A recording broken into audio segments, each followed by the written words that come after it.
જૂનાગઢનો બહુચર્ચિત case ગોંડલકાંડ કે જેની અંદર જૂનાગઢના દલિત યુવક સંજય સોલંકીને ગોંડલના ધારાસભ્ય ગીતાબા જાડેજા અને પૂર્વ ધારાસભ્ય જયરાજસિંહ જાડેજાના પુત્ર ગણેશ જાડેજા ઉર્ફે ગણેશ ગોંડલ દ્વારા તેનું અપહરણ કરી તેને મારવામાં આવ્યો હતો। ત્યારે આ જ કેસમાં ગણેશ ગોંડલ સહિત કુલ 11 લોકોની જૂનાગઢ પોલીસે ધરપકડ છે તે કરી હતી। આ તમામ લોકો સામે એટ્રોસિટી, અપહરણ, 307 જેવી ગંભીર કલમો છે તે લગાવવામાં આવી હતી। આજે આ કેસને 2 મહિના કરતાં વધુ સમય થઈ ગયો છે। પોલીસ દ્વારા આ કેસની ચાર્જશીટ છે તે પણ ફાઇલ કરવામાં આવી છે। ત્યારે ગણેશ ગોંડલ દ્વારા જે જામીન અરજી ફાઇલ કરવામાં આવી છે તેને જ લઈને આજે સુનાવણી છે તે હાથ ધરવામાં આવશે। ત્યારે આ સુનાવણી દરમિયાન આજે ગણેશ ગોંડલને જામીન મળશે કે હજી ગણેશ ગોંડલનો જેલવાસ લાંબો થશે તે વાત કરીશું આપણે આ વિડીયોમાં। નમસ્કાર, હું મયુર મેવાડા, આપ જોઈ રહ્યા છો નિર્ભય ન્યૂઝ। જૂનાગઢના દલિત યુવક સંજય સોલંકીનું અપહરણ કરી તેને મારવાના કેસમાં ગોંડલના ધારાસભ્ય ગીતાબા જાડેજા, પૂર્વ ધારાસભ્ય જયરાજસિંહ જાડેજાના પુત્ર ગણેશ ગોંડલ સહિત કુલ 11 લોકોની જૂનાગઢ પોલીસ દ્વારા ધરપકડ છે તે કરવામાં આવી હતી। ત્યારબાદ જૂનાગઢ પોલીસ દ્વારા જે ગણેશ જાડેજા સહિત તેના જે સાથીદારો છે તેમના રિમાન્ડ છે તે પણ માગણી કરવામાં આવ્યા હતા। તે રિમાન્ડ ના આપતા પોલીસ દ્વારા હાઈકોર્ટમાં રિવ્યુ પિટિશન એટલે કે રિમાન્ડ માટેની વધુ એક પિટિશન છે તે દાખલ કરવામાં આવી હતી। તેની વચ્ચે ગણેશ જાડેજા દ્વારા જે સેશન્સ કોર્ટમાં પહેલાં તેના જામીન અરજી છે તે મૂકી હતી, જે જામીન અરજી sessions court Junagadh sessions court દ્વારા ફગાવી દેવામાં આવી હતી। ત્યારબાદ ગણેશ જાડેજાએ હાઈકોર્ટના દ્વાર છે તે ખખડાવ્યા હતા। હાઈકોર્ટમાં તેની જામીન અરજી છે તે ફાઇલ કરી હતી, પરંતુ જૂનાગઢ પોલીસ દ્વારા જે તેનો જે ચાર્જશીટ છે તે ફાઇલ કરી દેતા તે જામીન અરજી છે તે પરત ખેંચવામાં આવી હતી અને ફરી એકવાર સેશન્સ કોર્ટમાં તેની જામીન અરજી છે તે મૂકવામાં આવી છે। આ જામીન અરજી ઉપર આજે જે જૂનાગઢની સેશન્સ કોર્ટ છે ત્યાં આગળ સુનાવણી છે તે હાથ ધરવામાં આવશે। એટલે કે આજે હવે ગણેશ ગોંડલને જામીન મળશે કે પછી તે હજી બી જેલવાસ લાંબો ભોગવવો પડશે તે આજે નક્કી થશે। પરંતુ જે ગણેશ ગોંડલની જે જામીન અરજી છે તેને લઈને જે જૂનાગઢ પોલીસ છે તેના દ્વારા પણ વાંધા અરજી છે તે મૂકવામાં આવી છે। સાથે સાથે જે સંજય સોલંકીના પરિવારમાં એટલે કે તેના માતા છે તેના દ્વારા પણ જે વાંધા અરજી છે તે ફાઇલ કરવામાં આવી છે। જેની અંદર પોલીસ દ્વારા જે વાંધા અરજી મૂકવામાં આવી છે તેમાં અંદર લખવામાં આવ્યું છે કે જે પુરાવા ટેમ્પર કરી શકે તે શક્યતાઓ છે, એટલા માટે તેને જામીન ના આપવા જોઈએ। હજી પણ હાઈકોર્ટની અંદર તેના જે રિમાન્ડ માટેની અરજી છે તેનું જે ડિસિઝન પેન્ડિંગ છે તે ડિસિઝન હજી હાઈકોર્ટ દ્વારા આપવામાં નથી આવ્યું, જેથી કરીને જે ગણેશ જાડેજા અને તેના જે અન્ય સાથીદારો છે તે લોકોને હજી પણ જામીન ના મળવા જોઈએ। આવા અલગ અલગ મુદ્દે જે વાંધા અરજી છે તે જૂનાગઢ પોલીસ દ્વારા ફાઇલ કરવામાં આવી છે।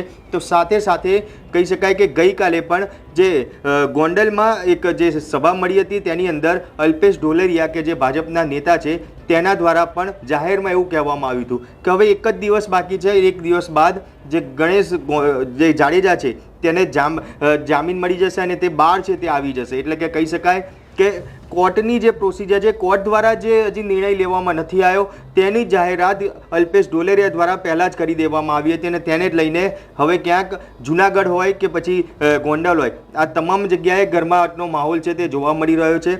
અલ્પેશ ઢોલેરિયા આ બાબતને લઈને શું કહી રહ્યા હતા તે આપણે પહેલાં અહીંયા સાંભળીએ। ધારાસભ્ય આપણી પાસે કાંઈ ઘટે નહીં અવાજ, ખાલી આપણે ધારાસભ્ય પાસે પહોંચવાની જ વાત હોય અને હવે આપણે રીતે ગણેશભાઈ એવી રીતે આપણા વચ્ચે કામ કરે છે અને હવે ગણેશભાઈ આપણી વચ્ચે આપણે કેવો છે ખબર આજ હોવા તો ગણેશભાઈની હવે તૈયારી છે, એકાદ દિન આપણી વચ્ચે આવે છે તો આપણે એનો કાર્યક્રમ સરસ મજાનો ગોઠવીશું અને આપણે આજના દિવસે શ્રાવણ મહિનાના પવિત્ર સમયે ભગવાન શિવને પ્રાર્થના કરી કે આપણા તાલુકામાં આપણા ગામમાં બીજું કાંઈ આવે કે ન આવે પણ જ્ઞાતિ જાતિના ક્યાંય વાળા નથી અને આપણે બધા એક થઈને રહીએ છીએ। આવી આપણા તાલુકામાં એકતા વધે, આપણા ગામમાં એકતા વધે એવી ભગવાન ભોળાનાથના ચરણોમાં।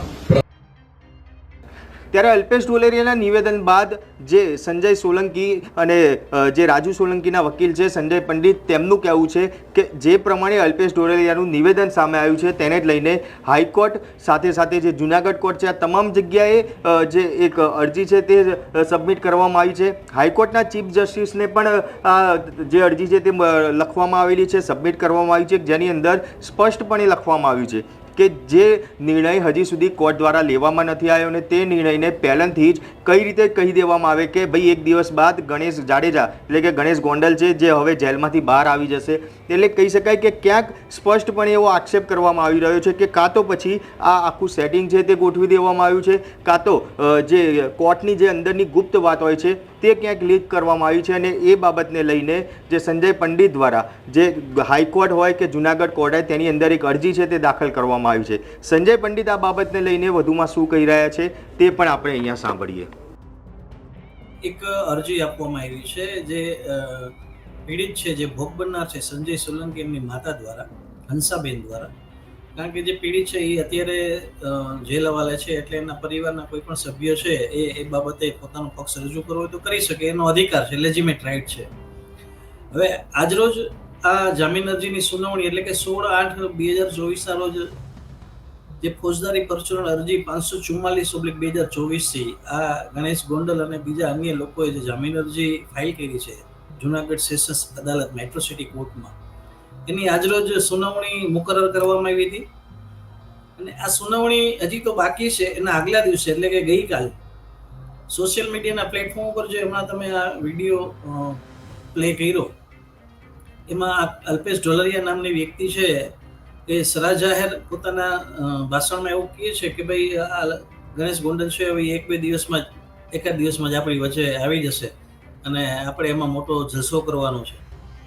તો આ અંગે એક અરજી ફરિયાદ સ્વરૂપે આપવામાં આવી છે ડિસ્ટ્રિક્ટ જજશ્રીને અને ચીફ જસ્ટિસ ગુજરાતને પણ મોકલવામાં આવી છે. અને આ પ્રકારની જે માહિતી છે કે જે હજી સબજ્યુડિસ મેટર છે, એ હુકમની જાણ છે એ આ ગણેશ ગોંડલના મળતિયાઓને કઈ રીતે થઈ એ અંગેની તપાસ કરવા માટે થઈને આજરોજ એક ફરિયાદ આપવામાં આવી છે. અને સાથે સાથે ઝીણવટભરી તપાસ કરવામાં આવે કે ભાઈ ખરેખર આરોપીઓએ જામીન મેળવવા માટે થઈને શું કોર્ટમાં કોઈ સેટિંગ પાર પાડ્યું છે કે કેમ.